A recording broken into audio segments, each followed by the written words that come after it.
Leaving the cinema after watching Shawn Levy's Free Guy this year, I felt a little different. There was something on my mind that I had never really asked myself before. After talking to friends and checking out reviews on this film, I just found people being satisfied with the flashy entertainment and good jokes in the film. Nobody really addressed the message that I received and the feeling that I had. I felt that there was and is more to Free Guy than just 115 minutes of fast entertainment. Eventually, I decided to write this analysis to focus on the question that was planted in my mind. Am I an NPC?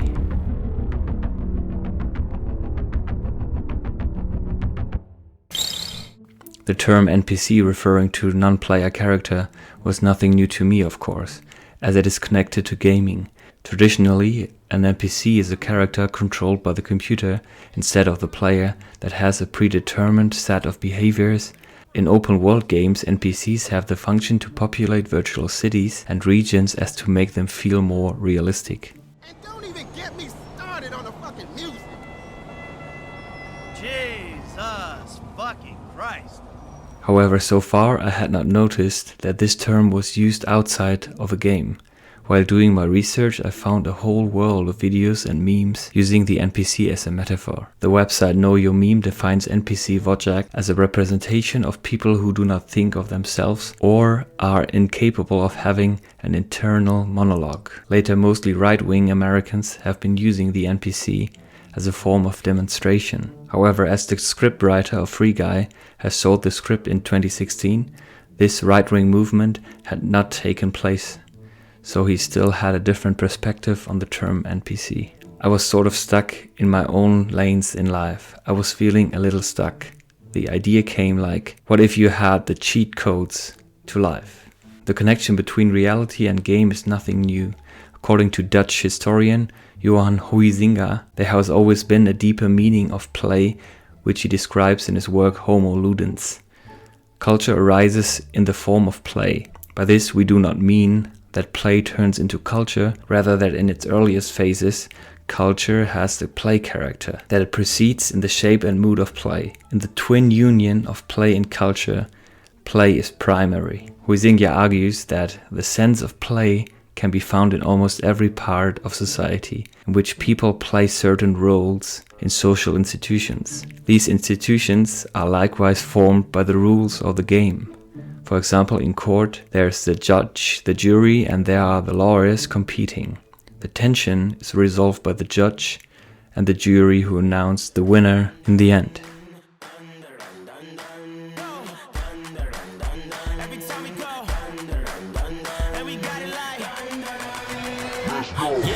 This is Free City.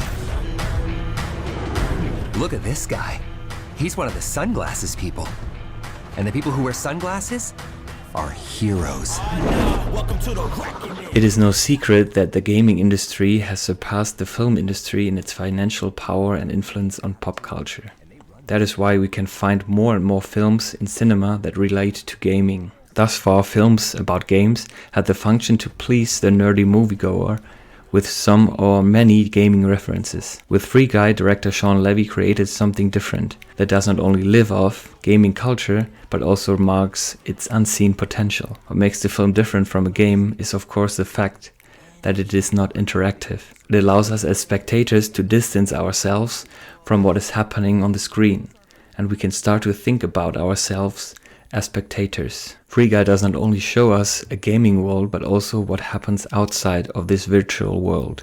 We can see the CEO of the games company, we see the developers of the game, we see the programmers, but we also experience the Twitter stream that reacts on everything, or normal players playing the game. God! You're 22 living in my house, there is no God! Sorry, guy. And most importantly, we see the ones that nobody ever notices, the non-player characters. Ryan Reynolds takes over the role of one of these NPCs named Guy. Free City is an open world game that is comparable to GTA 5. Similar to Truman from The Truman Show, Guy does not know that he is part of a simulated world. However, in contrast to Truman, who is the protagonist of his show, Guy has the function of a background character, a living prop cultivating an otherwise dead environment. The playable characters wear sunglasses and they are controlled by players outside of Free City. These characters are free to roam, act and influence events.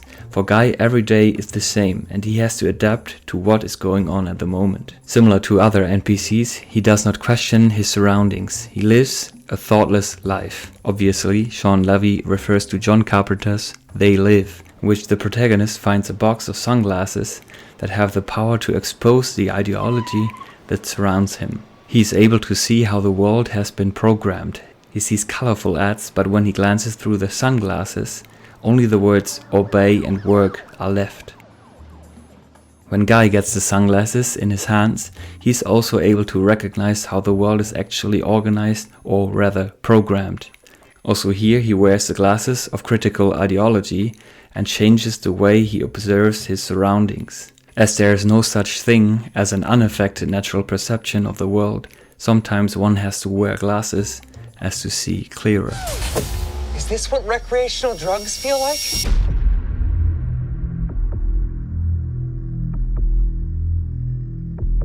Similar to the Truman Show, also Free Guy draws a connection to the teachings of the German philosopher Heidegger. In his work Being and Time, Heidegger explains the concept of das Mann, for which there is no exact English translation. It is often translated as the they, or people, or anyone, but is more accurately translated as one. As in, one should always arrive on time. We enjoy how one enjoys. We love how one loves, and we walk through the world how one walks through the world. We are not the one who decides, but we are somehow led by this flow. In fact, it is absolutely convenient to just go with the flow and not go against it. In other words, being an NPC, like Guy, is convenient. He wakes up in the morning and does this and that because that is what one does. And then there is a new day and everything is the same.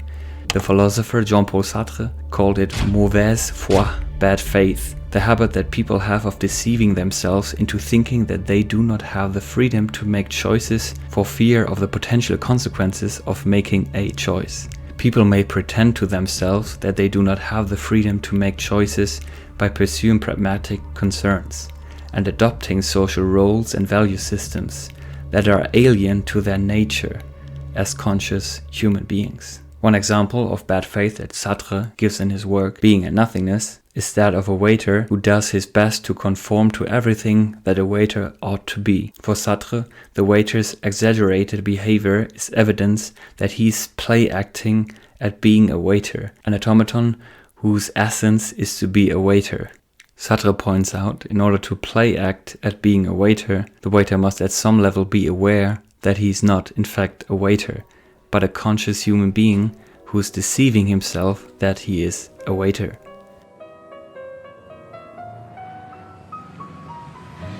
They're here.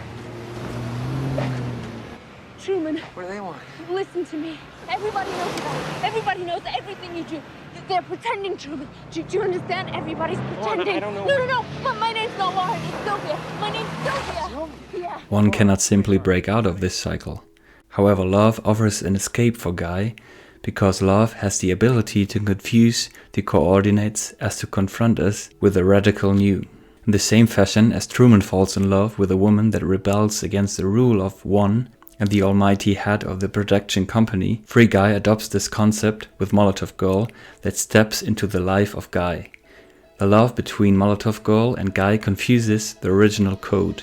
When we fall in love, the old world dissolves and the rule of one is under attack. Love is really something upsetting that brings about a new coding for our world. In contrast to Free Guy and the Truman Show, Heidegger does not really mention an escape from the rule of one, in which you just go through a door behind the horizon as to arrive in liberty, which is of course not possible in reality.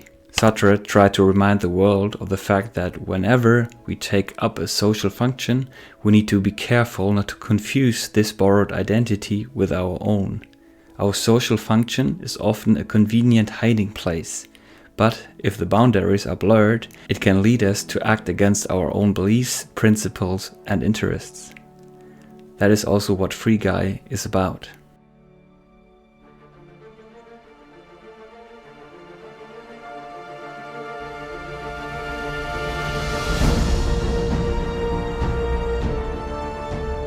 The NPC as a new term for people who are stuck in the clutches of conformity also introduces the question for the opposite.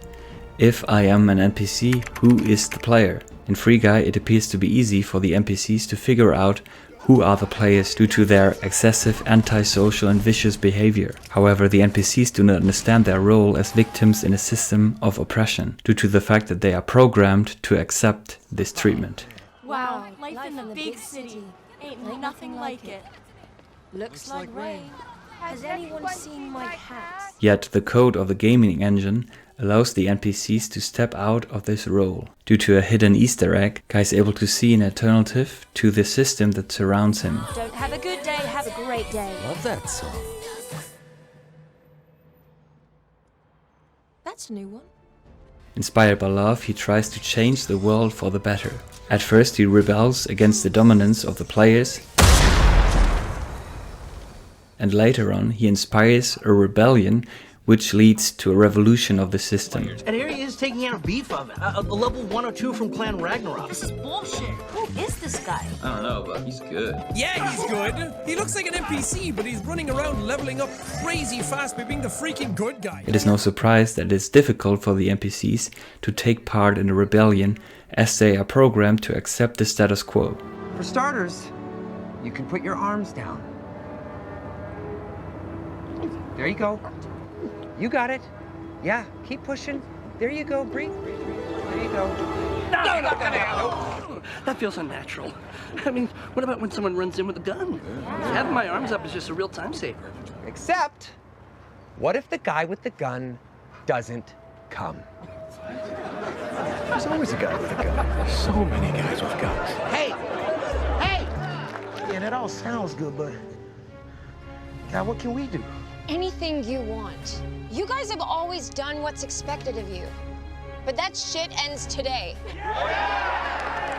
The alternative society they create appears to be an eco-city that is free of oppression, capitalism, and based on freedom of choice and self-determination, probably expressing Lieberman's and Levy's ideal. So where's the bank? There is no bank. So what do we do? Whatever we want.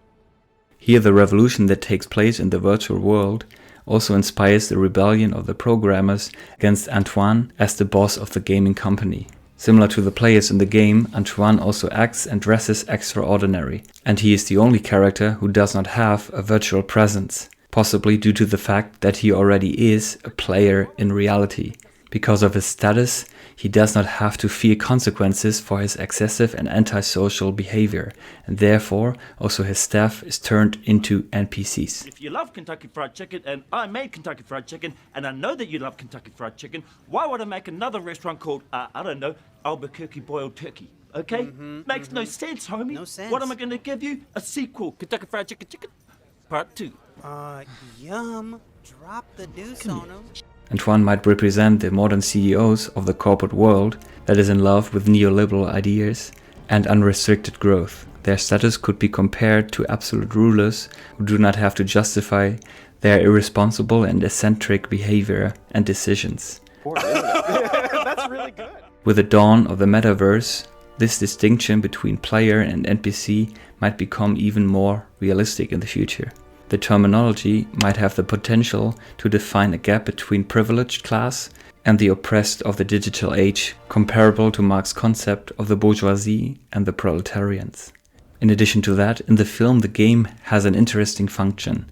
As the players are NPCs in reality, they can use the virtual space as a playground to leave off steam, to act excessive and free. After playing, they might return to their normal life of social conformity. The what for my followers guy? What? Perfect. All right, so what's happening is... Guy's looking for a clip showing a walkthrough I did to get to the secret level. The game is a tool of self-preservation for the system that is based on the unequal distribution of power and freedom. French philosopher Jean Baudrillard referred to Disneyland as to point out a similar idea. Disneyland is presented as imaginary in order to make us believe the rest is real. In this sense, virtual worlds like Free City might serve the purpose of a distraction from the fact that reality is founded on a similar principle.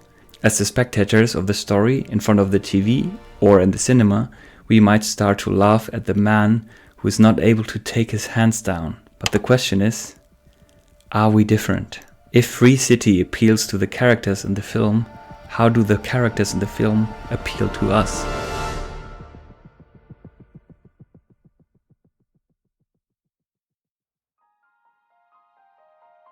In contrast to other moviegoers who described the film as a feel-good movie, I felt different after leaving the cinema. Instead of feeling content, I felt unsettled. On my way home, I started questioning the function of the ticket collector, the bus driver, and even myself in society. According to Huizinga, culture and playing are deeply intertwined. Taking over a function in society is nothing you should worry about. It is necessary and deeply human. The question is whether your job and society define who you are. According to Sartre's and Heidegger's teachings, it appears to be important to understand your surrounding, to question the norms of society and thereby find out who you are. At times I have to take the role of an NPC in society, and at times I am the player. I suppose that there has to be a good balance between the two for everyone, as to form a healthy society. Self-reflection appears to be the tool that helps each and every one of us to differentiate between the two. Sometimes it might just be a feeling.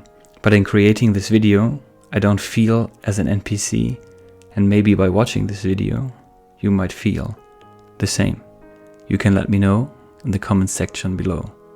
Thank you for watching.